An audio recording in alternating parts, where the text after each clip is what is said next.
Fellowship in Chiropractic Sports Sciences. He maintains a busy practice in St. Catharines, Ontario, focusing on body mechanics, nutrition, and fitness of his clients. He regularly lectures across Canada and the United States on good training and rehabilitation, in addition to competing in 5 and 10K running races. Dr. Cowherd will be discussing the different types of overtraining along with the symptom patterns that will be seen clinically. He will review the various tests that can be performed to determine overtraining and how to treat with supplements and exercise modification. Then he will discuss how to incorporate aerobic training into your weight training program without overtraining. Ladies and gentlemen, Dr. Geron.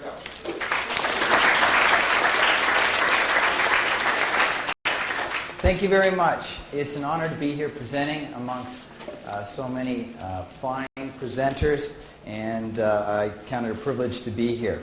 Now, when Ken asked me to speak on overtraining, I think he asked me because he figures I live it.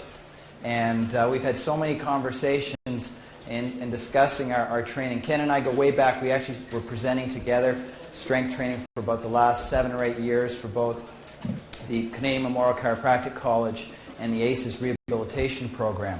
And we tend to trade off. I'll do a half hour, he'll do a half hour. So if he comes to the back of the room and I see certain signs and I stop, it's just that reflex that I think he wants to step in and say something. But he assured me I'd have the full 45 minutes to an hour. Okay, I want to talk about overtraining. And my background is both, I've been involved in weight training for 20 years and done some personal bodybuilding and some powerlifting styles of training. And I've also loved racing in 5 or 10K races. Now the thing is, these two sports can be very antagonistic because the one sport you want to stay lean and lighter, and the other one, of course, in terms of bodybuilding, you want to gain mass and gain weight. So I've tried to blend the two of them. There's times when body weight's been close to 180 pounds, and when I'm running my fastest, I'm down 155. And the thing is, I love them both, so I keep going up and down. So, overtraining, how to prevent and treat. Now, there's many different terms that have been used in the literature to describe overtraining. We can actually have our first slide if Rebecca, my slide girl, is going to come in here. 95% of what I'm going to say is in the notes themselves, and so we've got good coverage of the research and the different things I'm going to present. Okay, many different terms have been used in the literature. We've seen overwork, overreaching, overtraining, things like burnout, overstressed, or in the gym you might say, I'm fried, I'm toast.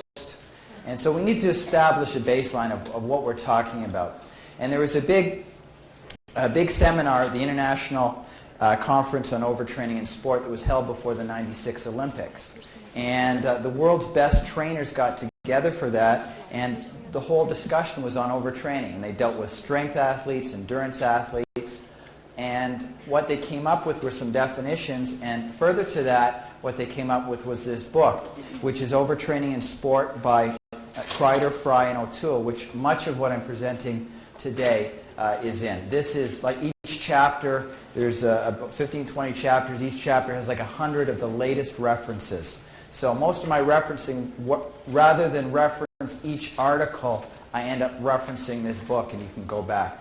At the back of my notes, I've got the ISBN number for this book, also a phone number at Human Kinetics where you can get a hold of this book to get the latest in overtraining in sport.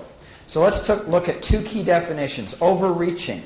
Overreaching is an accumulation of training and non-training stress resulting in a short-term decrement in performance capacity with or without related physiology or psychological signs and symptoms of overtraining, in which restoration of performance capacity may take from several days to several weeks. Now there's a couple key things I want to highlight here.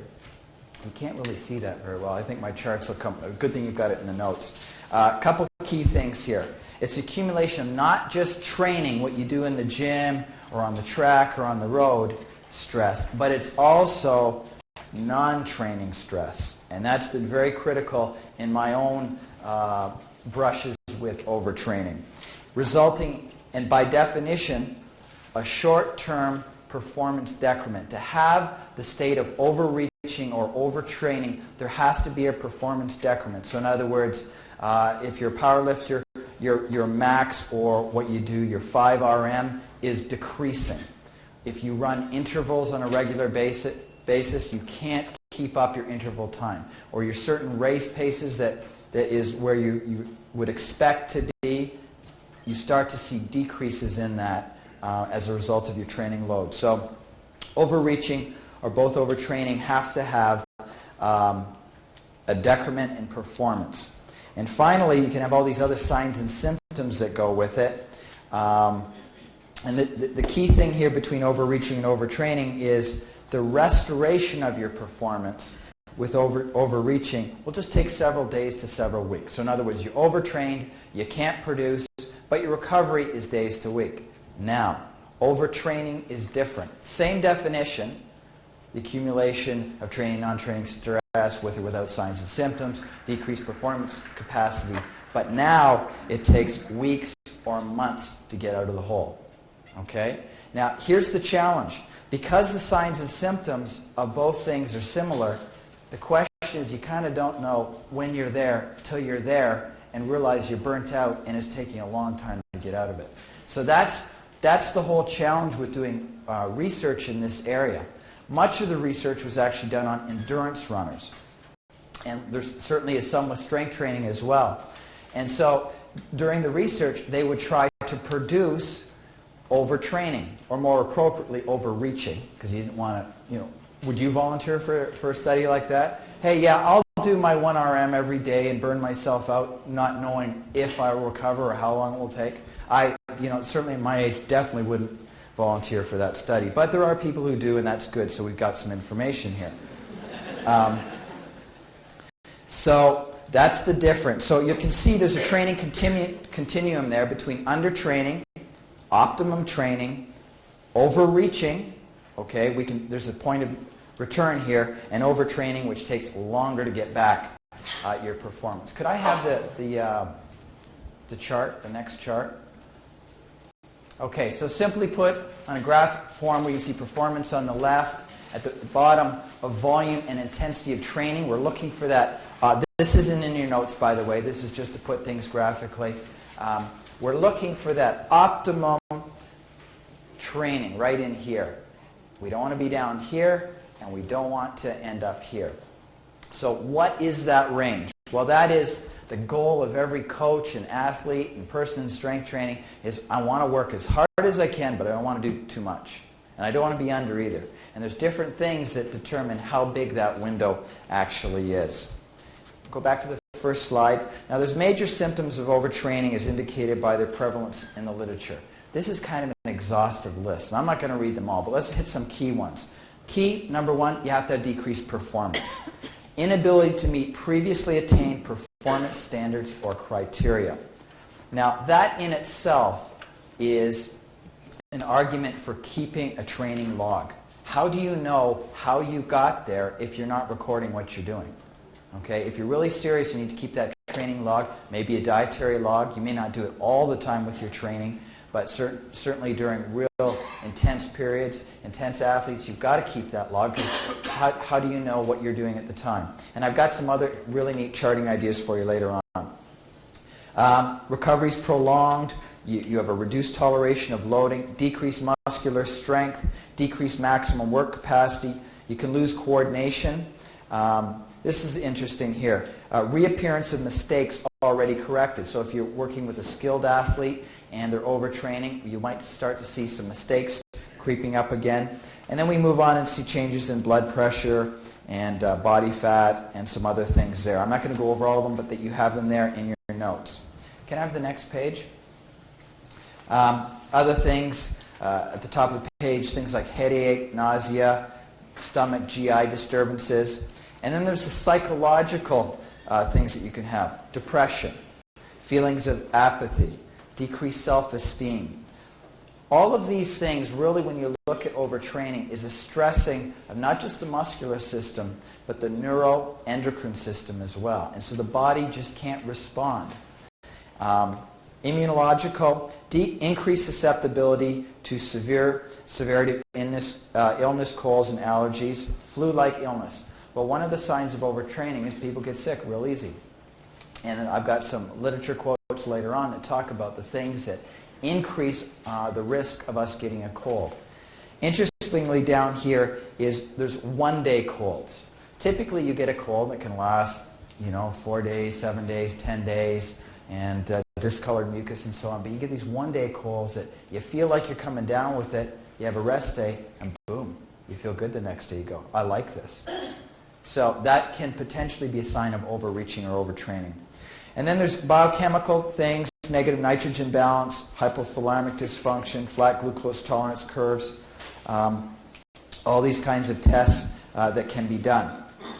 Can I have the next page, please? Now, they've grouped overtraining into kind of two categories: sympathetic overtraining symptoms and parasympathetic. Sympathetic is the fight or flight aspect of the nervous system. And this kind of person, they have certainly impaired performance, because that's, again, by definition of overtraining. And they lack of supercompensation when it comes to the training effect. They're restless, okay? They're irritable. They have disturbed sleep. They lose weight. And they increase heart rate, increase resting blood pressure. And certainly you don't recover after exercise. Whereas the parasympathetic is the opposite. These people are more apathetic. They're tired. They're depressed. And all those biological factors like heart rate and blood pressure, they tend to go down. Now, literature indicates that the sympathetic, over here, let's see if I can use this, the sympathetic tends to be seen more in explosive sports, where people end up getting overtrained in terms of powerlifting or weightlifting, whereas the parasympathetic is seen more in endurance athletes. Now, there's another interesting school of thought that says actually these are just two different manifestations of the same disease. That being, once you could have a sympathetic overtraining response, and then if you stay in it long enough, you could end up in the parasympathetic when your adrenals really shut down. So that's another interesting thought out there. So it's not necessarily sympathetic as strength trainers and parasympathetic as endurance. It may be just a different place on a continuum. But research is still working on that. Now, further to that, this Hans-Selye's general adaptation syndrome is kind of a model of what we do when we weight train, when we train in general. Our body is given a response. We view weight training or running sometimes as this thing we do, a ride we get on. We go to the gym, we go do the workout ride, okay, and we do this set, and we go through it and we're done. Well, what our muscle sees is our muscle sees tension. That's the stimulus on the muscle. It sees tension over time. And if we put a lot of tension over a short period of time, it'll build strength in a muscle. If we put little tension repeatedly, we'll build endurance. Okay? So that is a stressor, a training stressor to our body. Now, there's 3 stages to this adaptation syndrome. Well, first of all is the alarm phase. That's when we're given that, our body receives that response.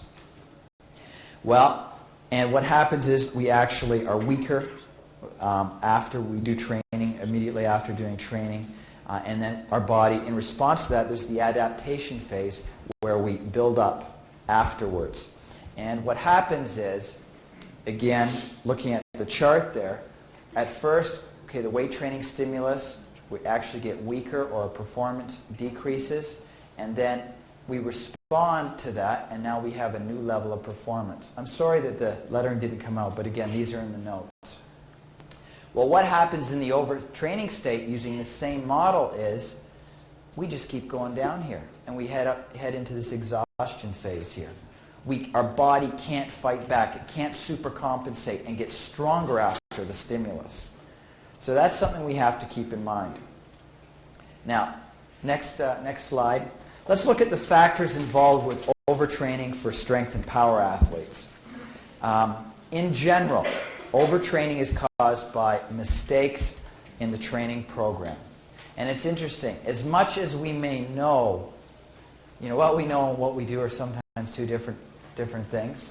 And even for those of us who have years and years of training experience, we might set up the perfect program for someone as a personal trainer, as a doctor of chiropractic, as a physician, and give them really good results, and then go do our own habits ourselves and get into trouble. So we want to look closely at what we're doing. Actually, I'll have the slide that... actually, this is fine. This is, again, looking at performance over time. This is just a graphic representation of decreased performance. Okay, we train, we expect a little bit of this,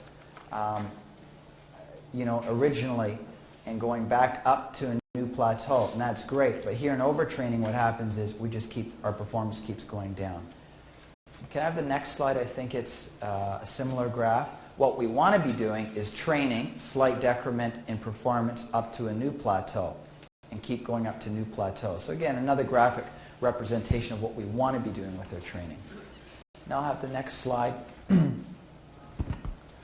Yeah, factors involved in overtraining for strength and power athletes. So overtraining is caused by mistakes in the training program. Inappropriate workouts repeated over a chronic period of time, typically. So what happened is Fry, in this study, he took a group of recreational strength athletes and had them perform 8 sets of machine squats at 85% of their 1 RM. So their 1 repetition maximum, of course, is the maximum amount of weight you can perform one time. So they were using 95% of this. These were performed 8 sets. So they did 1, rest, did 1, did rest, and so on, 8 times. Well, these were performed for 6 consecutive days, with Sunday as a rest day. And then they did it again.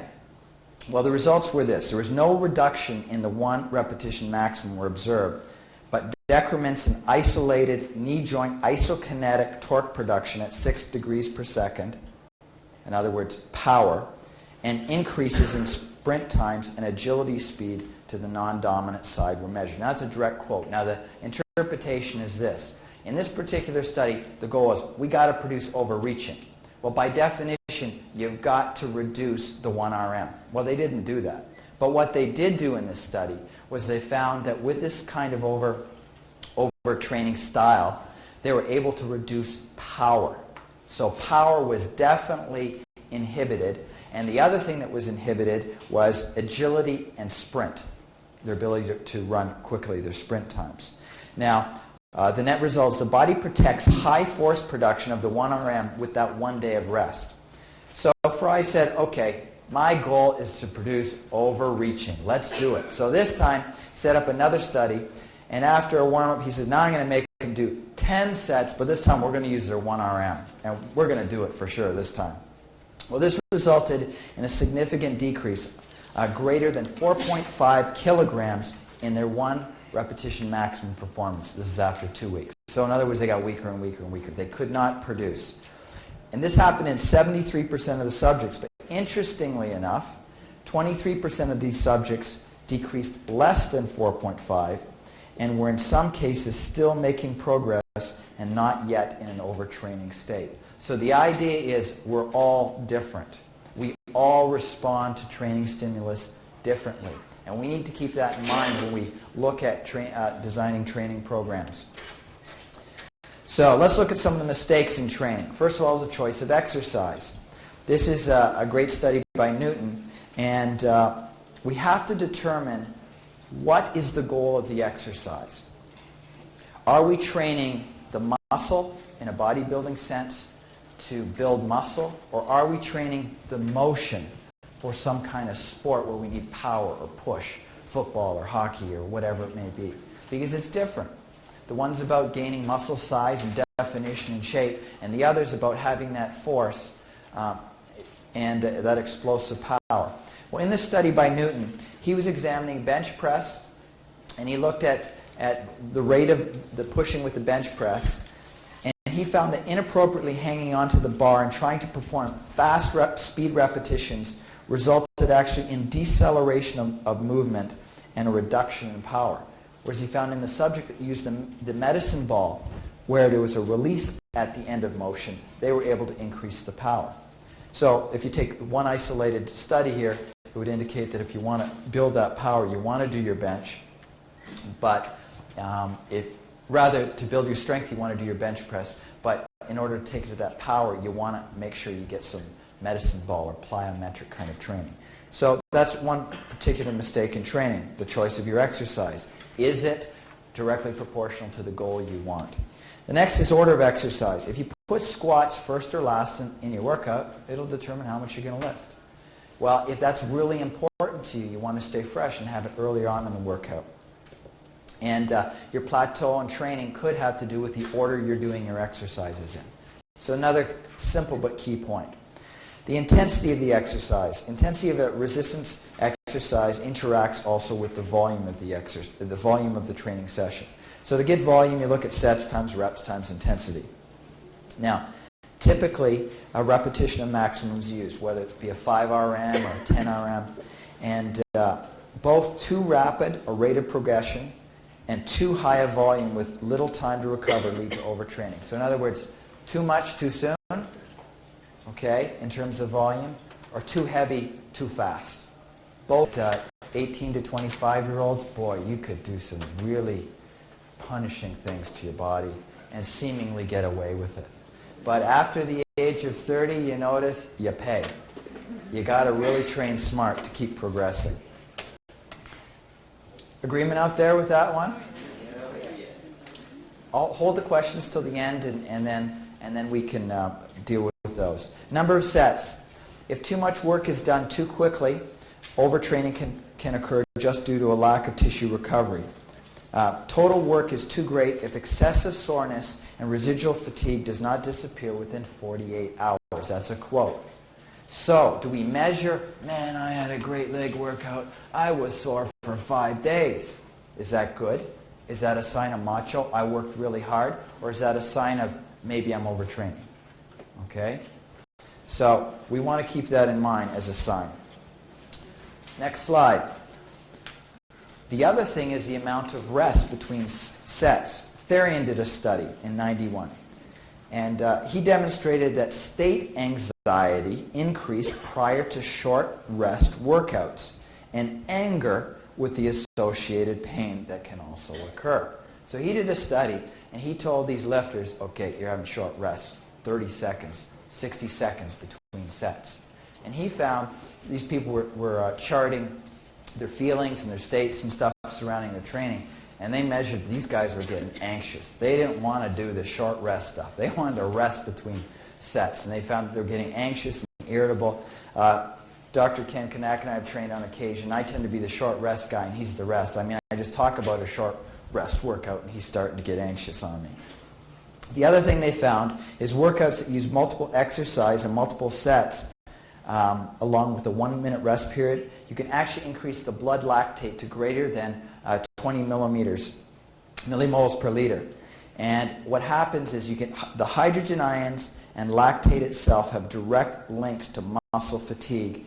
And it actually takes this short rest kind of training takes about 8 weeks for your body to respond or get used to the buffering system. So you can keep that in mind with that kind of system. So progressing too fast with a short rest protocols can produce symptoms of nausea, dizziness, vomiting, and fainting, which are counterproductive to optimal intensity and healthy lifting.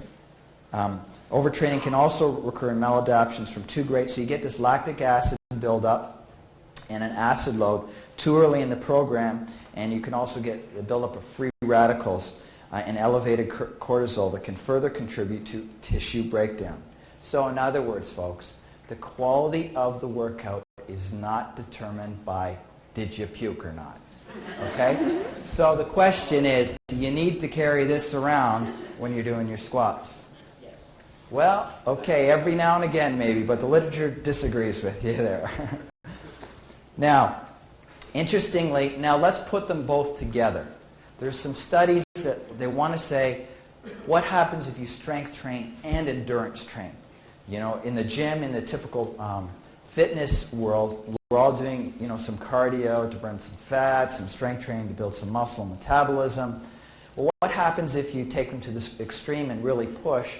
You know, do they actually help one another if you're in terms of athletic conditioning? Well, this is what they found. There's a pile of studies, I quoted and listed the dates there. And when you simultaneously train for strength and endurance, a variety of studies have demonstrated that strength can be compromised. So in other words, if you're doing both, you might get weaker. And there's another group of studies that said strength is actually increased if you add aerobics. But most studies agree that there's no decrease in aerobic endurance capacities. So the one conclusion is weight training is good for runners.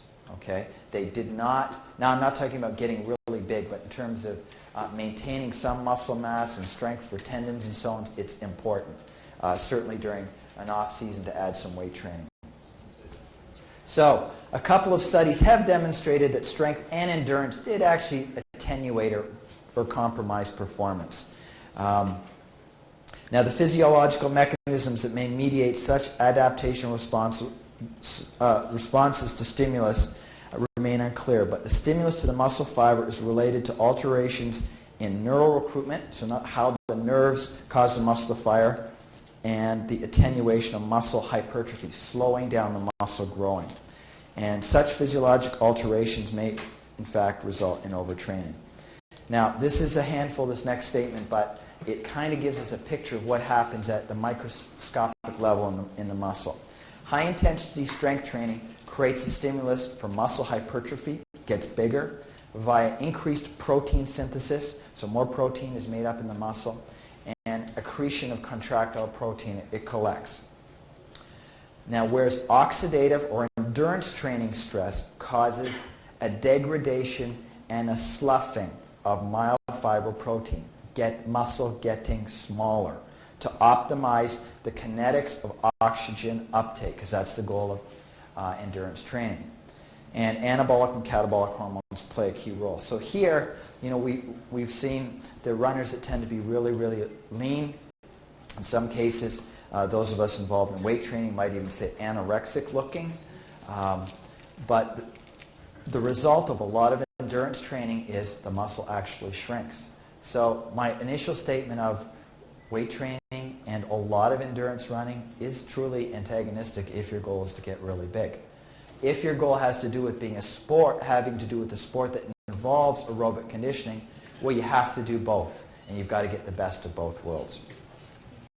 Now, there was another study done here. I don't think I'm going to go over all the details here, but it was on our next slide. Compatibility of high-intensity strength and endurance training on hormonal and skeletal muscle adaptations. This was interesting. They took 5 groups. A combination group that did resistance and endurance training, an upper body only resistance training group with endurance training. You know, all those people that, I work my upper body, I run for my legs. You've heard that? Yeah. Okay. A resistance training only group and an endurance training only group. And this study confirmed that everyone who did weight training increased their 1 repetition maximum. The group that did weight training only increased it the most, and but all the groups that their endurance or their aerobic or oxidative capacity, their aerobic fitness improved, even though they were doing both things. So again, the takeaway again is weight training to some degree is not bad for a runner. It has some great benefits. And they measured actually, in this study they used a 2-mile run. So everyone's 2-mile run improved because of the aerobic training, whether they did weights or didn't do weights. Now I'm not going to, because time doesn't allow, I'm not going to go into the details here, but it got into the different fiber types and explained which ones got bigger and which ones got smaller with the different groups. And I'm just going to skip over that. On the next slide, we have at the top of the page some hormonal findings, and they found that the conclusion was that the overall anabolic or building up environment or catabolic breaking down environment was certainly driven by the heavy resistance exercise, caused the building up, or catabolic was caused by the endurance. And they felt that both neurological and hormonal factors were to explain this. Now, there were some factors involved with overtraining in endurance athletes. I'll just briefly go over this. I know this is a strength training symposium, but I realize that If you're involved in training or personal training, most people are going to do a little bit of endurance stuff. If you're coaching people, it's important to know. Now, the prevalence, first of all, is high in endurance athletes. 65% of elite runners say, yeah, I've overtrained at some point, so they've seen performance decrements. And the number one cause, failure to include enough recovery time. That is the key. Now, most of the research studies, like I said earlier, focus on overreaching as opposed to overtraining. And you're not going to get volunteers to say, hey, I'm going to put you in a state of overtraining. You might take months to recover. Is that okay? Can you sign the waiver here? They're not going to do it. And so what they found is Lehman, he purposely overloaded a distance runner by either doubling their weekly mileage or he increased their amount of interval, their track workout, the faster paced stuff. And he found that increased training volume caused endurance performance to plateau and it decreased their maximal performance.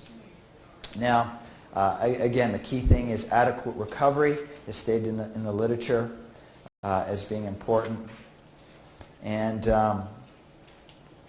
now, there's something that's also really, really important to save the body, and that's periodization. It'll be talked about a lot, I'm sure, over the course of this weekend.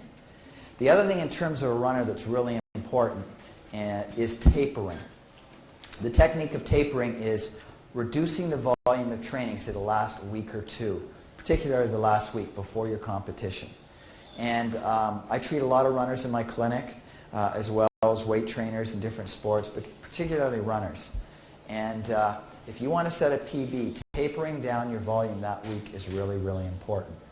But what they found is you taper the volume, but you still, earlier in that week, do a workout that has the speed or a higher intensity workout.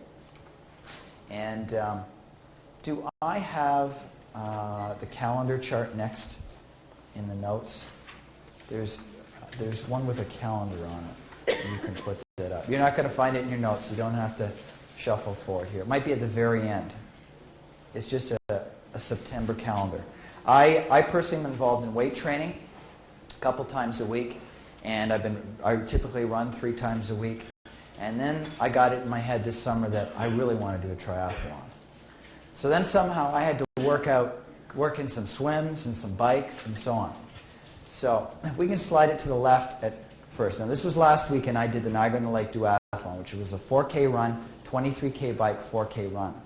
So whenever you taper a program, start from the date of the event and you work backwards, okay? In my case, my body needs rest. So I wanted 2 full rest days before that event. And then the 15th, I did a 30-minute bike. I kept the intensity high, but the volume really short. The day before, I did a 35-minute run. Got smudged a little bit there, but what I did was I did a 1-mile interval at what I wanted to be my race pace, and then I did 1 800 interval and 1 400 faster than my race pace.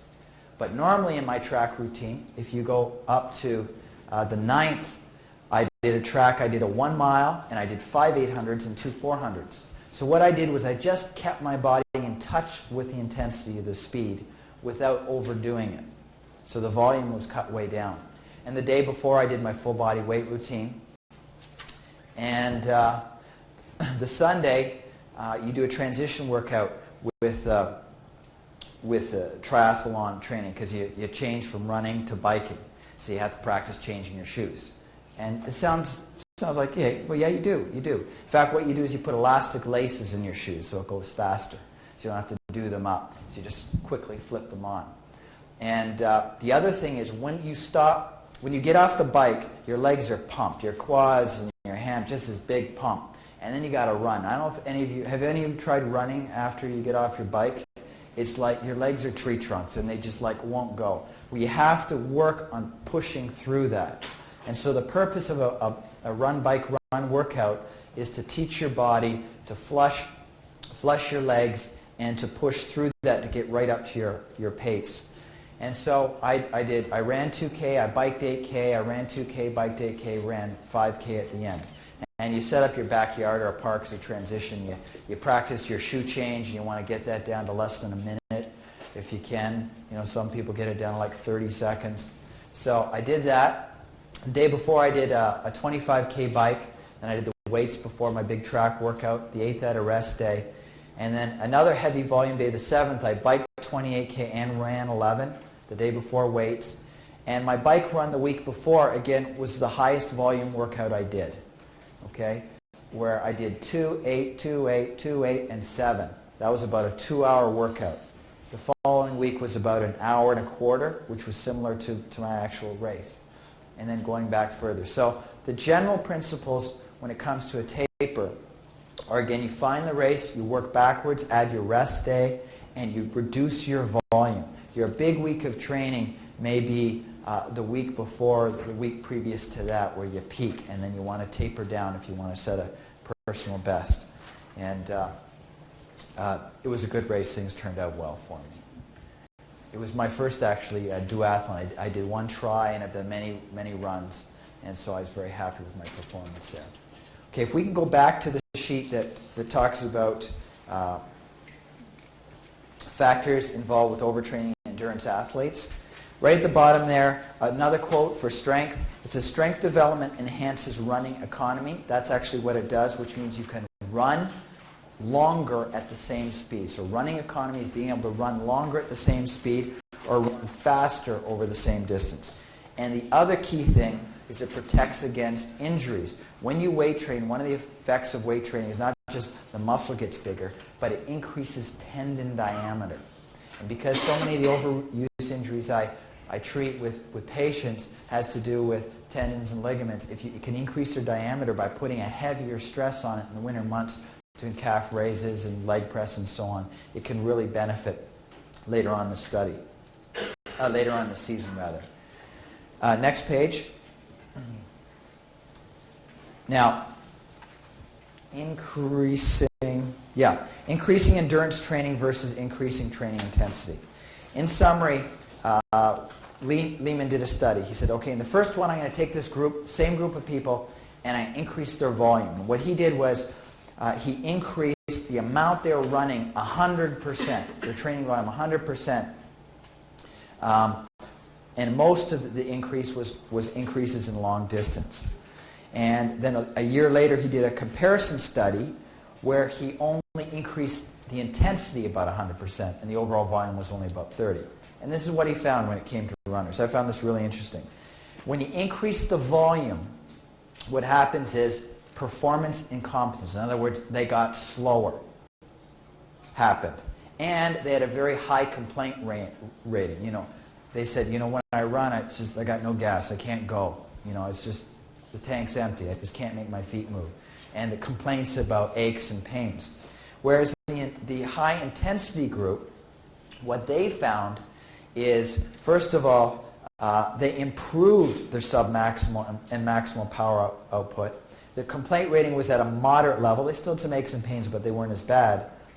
And most of the athletes in the 3 months following set personal best, despite the fact that they added 9 to 23K of high-intensity training. So here we have a study, and its goal was to, you know, overtrain someone.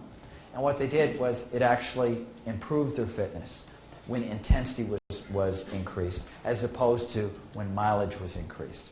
So you want to keep that in mind when it comes to endurance and runners. Now, having said all this, how can we monitor as doctors, chiropractors,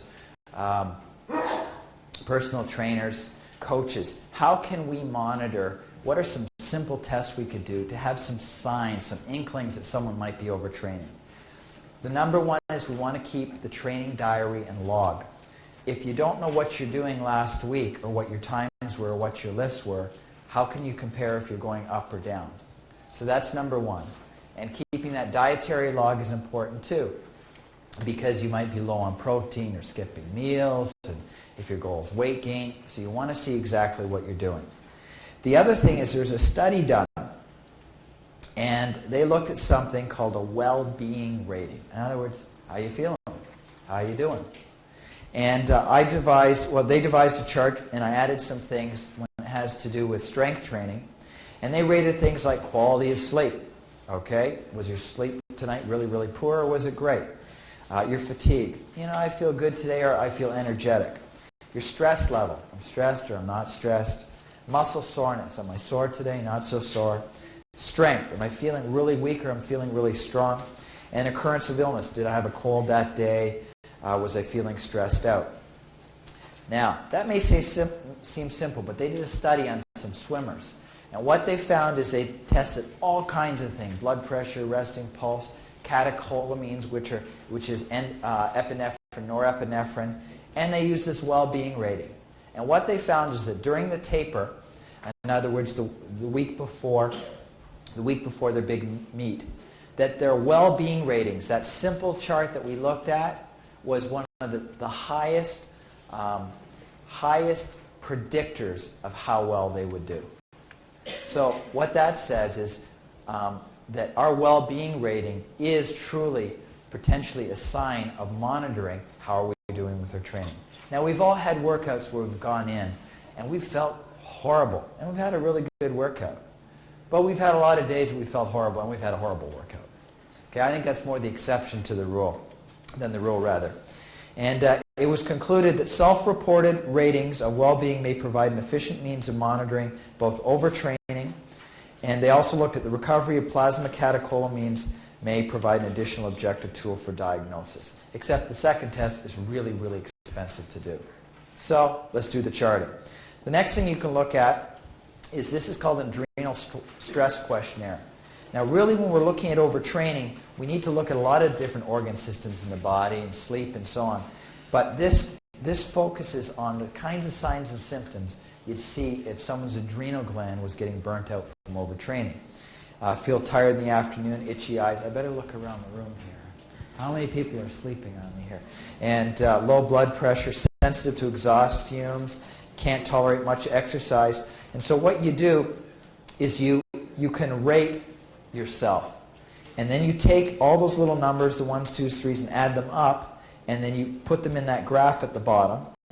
And if you're over, so higher than number 12, okay, higher than number 12 right there, if you add them all up and you put a bar graph there, then there's a high level of adrenal insufficiency, okay? So you can look at the adrenals being burnt out a little bit. And then I'm going to tell you some things you can do for that in a minute. Another thing you can monitor is morning heart rate. Now, the literature says it's for some people it goes up, for some people it stays the same, and for some people it goes down. So this test in itself is not going to give you a lot of information. But if you're monitoring every day, you can start to see trends, and used along with other information can be a valid indicator. Same thing happens with blood pressure, diastolic and systolic.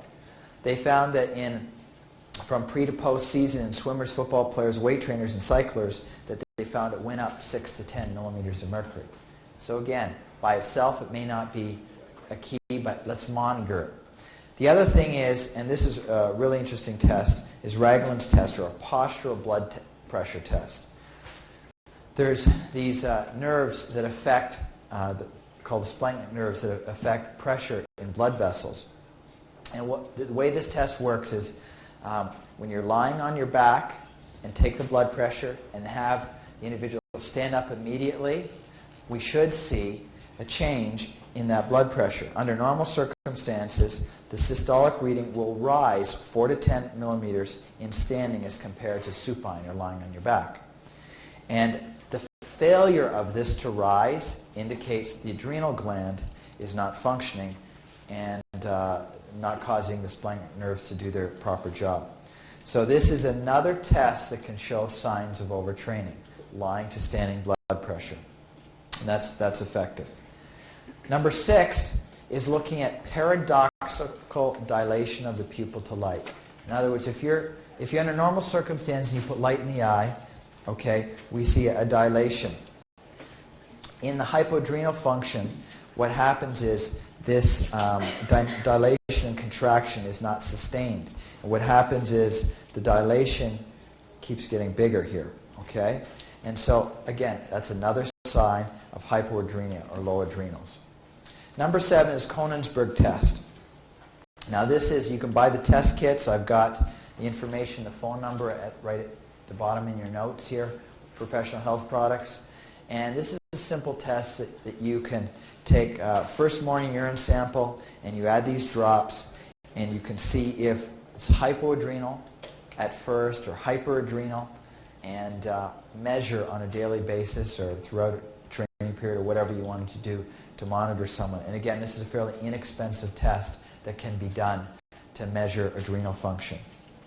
Now, number 8 is certain applied kinesiology tests. Dr. David Leaf, one of my teachers and mentors in applied kinesiology, who is going to be presenting here, along with another one of my mentors and teachers is Dr. Mike Leahy. It's honored to be here and presenting in the same program that they are. But I learned most of my applied kinesiology testing from Dr. Lee. There's a couple little things that can be used as indicators again. One's called Ragoff sign. It's palpation at the junction of the 12th rib and 12th vertebra unilaterally or bilaterally, so both sides. It's a posterior lymphatic reflex for the adrenal gland. That can be tender if you're overstressed. Using applied kinesiology muscle testing, which is an art that you've got to develop. If all the muscles tend to be weak and you're testing and everything tends to give way, that is a sign of overtraining. That's what Ken does when he tests me all the time. He says, okay, what are you doing? You're weak everywhere. Well, so then we have to look at water or protein or adrenal support.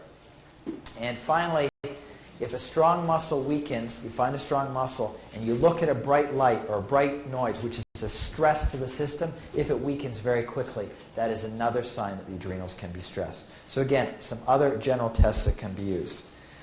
The other is body composition analysis.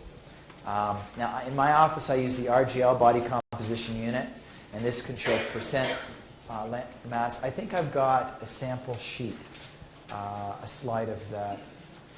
Yeah. Now, I did an experiment back in early '97 where I decided, well, let's see what I can do if I apply all the technologies and go on a real bodybuilding push here and take lots of whey and lots of creatine. And I charted my progress personally using RGL body composition. So I started here at 160 pounds, and my lean weight down here was 147.1 pounds. I was 8.1% body fat. So I trained, and this is what happened to my lean mass: 147, 151, 152, 154.7, and I dieted a little bit down there, 153.5. But what also happens, if you look at my fat weight, 12.9, 13.5, 14.6, 15.3, that went up a little bit. But overall, my percent body fat stayed the same, roughly. Well, I leaned down here. I dropped my fat in this last measurement. I dropped 3 pounds of fat. Now, that is a valid tool for looking if someone's wasting. If you're overtraining, you tend to lose lean mass. And that is another indicator of overtraining. Can I have the next slide, please? Another test you can do is the adrenal cortex stress profile. Now, this is a more expensive test. What you do here is, this is available through Metagenics Canada, I believe, who has a booth here this weekend. Now, what happens is you take it's a salivary cortisol and DHEA test that anyone can do. You just order the test kit, you chew up this cotton, you spit in a vial, and you do it like 6 times a day. Now, the thing is, if you do a blood test, that's a snapshot of that moment in time. But the beauty of this test is it shows the curve over the course of a 24-hour period, because the tests are done roughly every 6 hours. They do them 6 a.m., noon, 6 o'clock, and 12 midnight. And then they chart both of these hormones, and they give you interpretive results. That is a good test as well. Finally, there's different blood tests that can be used. You look at iron levels, testosterone, cortisol ratios, epinephrine, norepinephrine, lactate, and so on. But again, these get into the more expensive tests. So I've given you about 9 tests that if you have a blood pressure cuff, a stethoscope, and you can take and you get your test kit for Konigsberg, and you copy this chart out, that you can have some very significant testing that you can watch and see if someone's overreaching or overtraining. And you may say, well, this is really complicated. This is a lot of tests. Well, what we're doing here in a weekend like this is we're gathering information to see how we can train people better. The average person may not want to do this, but I'm giving you some things that we can help to maybe look at more of the elite athletes, or if you want to keep real serious with your training, or maybe for a season you really want to go for it. Here's some things that you could watch. Now, most importantly, how to prevent and treat overtraining. The best treatment for overtraining is prevention. The challenge, of course, is sometimes you don't know if you're overtrained until you're almost there. So we want to use those tests to find that out. Now, the first thing is periodization.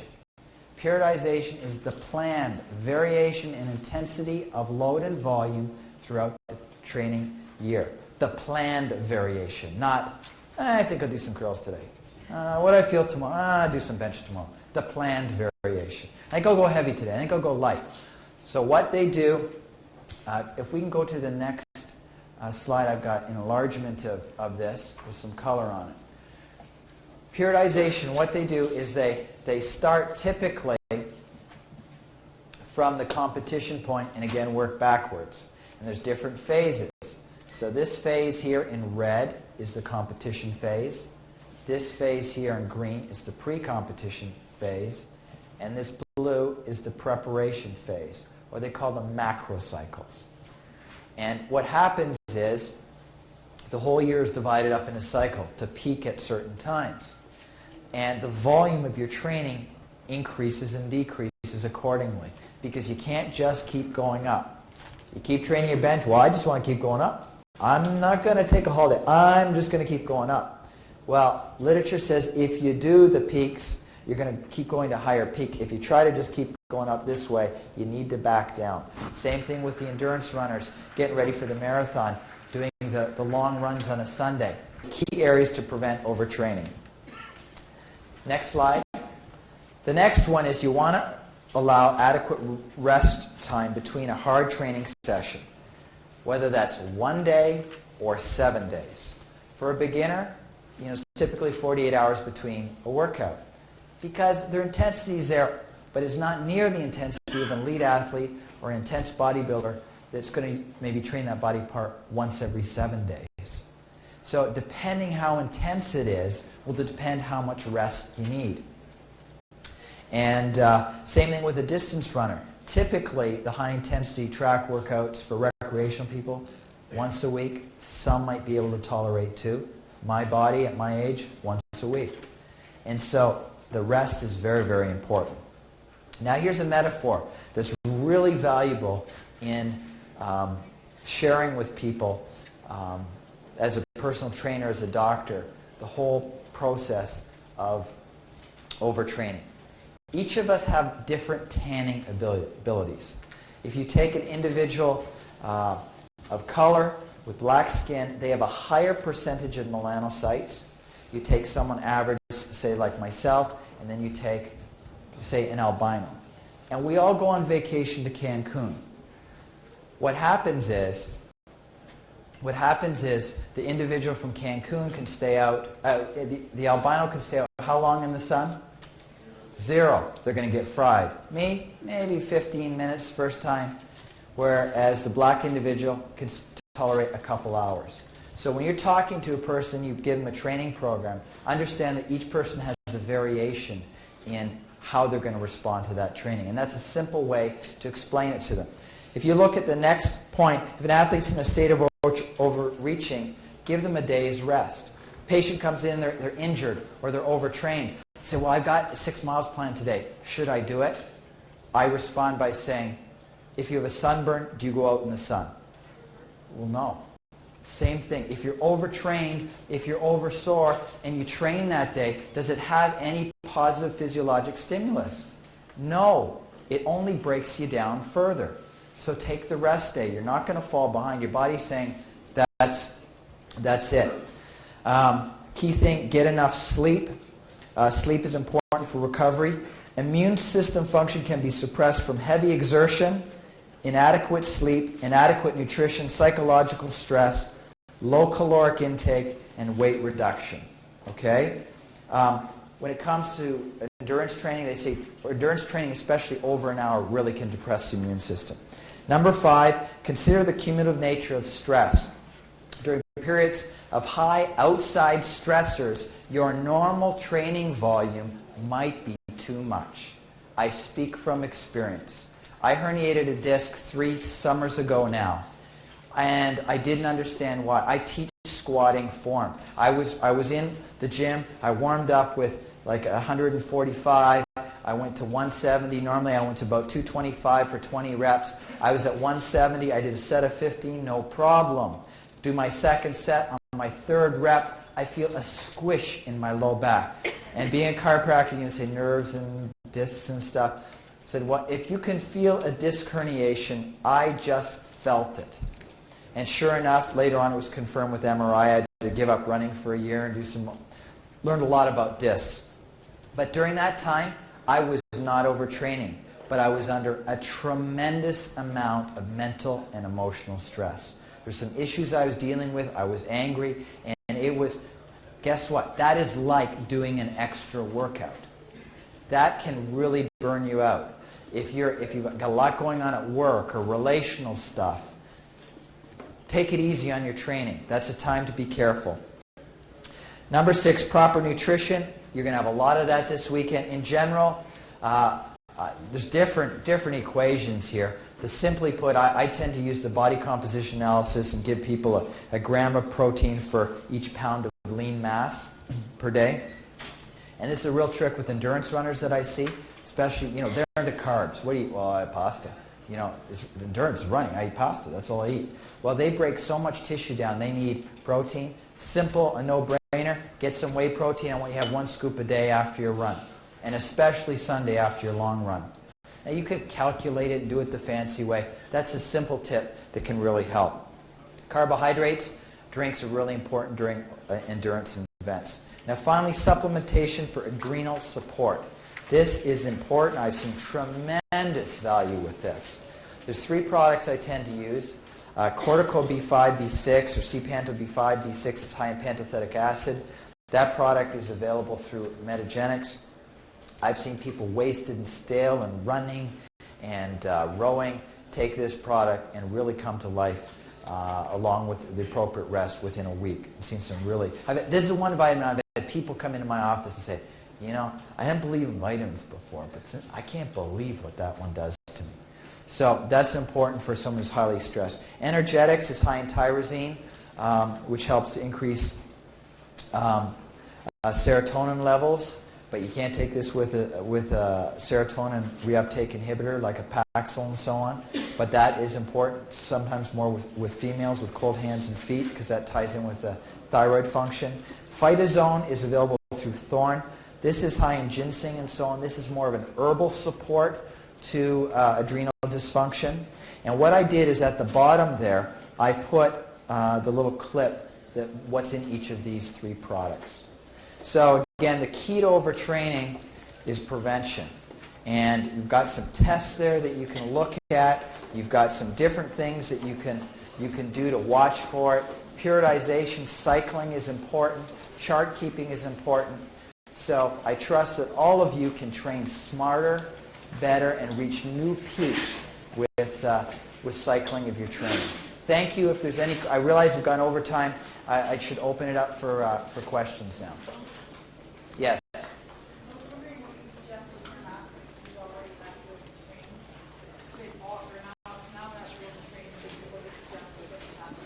Well, the first thing is adequate rest. They're going to have to really listen to their body.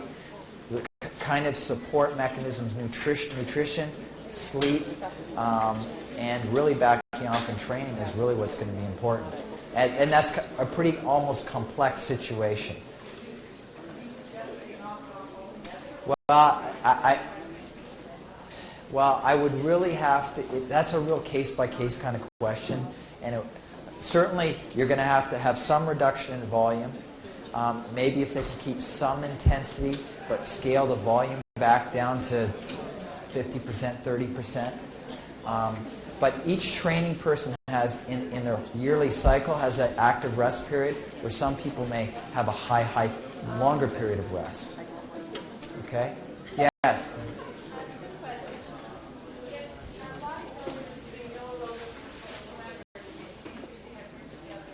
Right.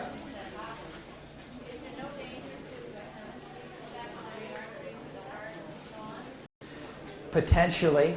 I think there's Mauro Di Pasquale might be able to answer that in a more clinical fashion. My personal belief is that, you know, a little bit of that, you get a little bit of aerobic training if there's short rest periods at times. And yes, it has to do with what the goal is. Most of us started out lifting weights or doing some aerobics because we thought we were doing it to get in better shape, to get healthy.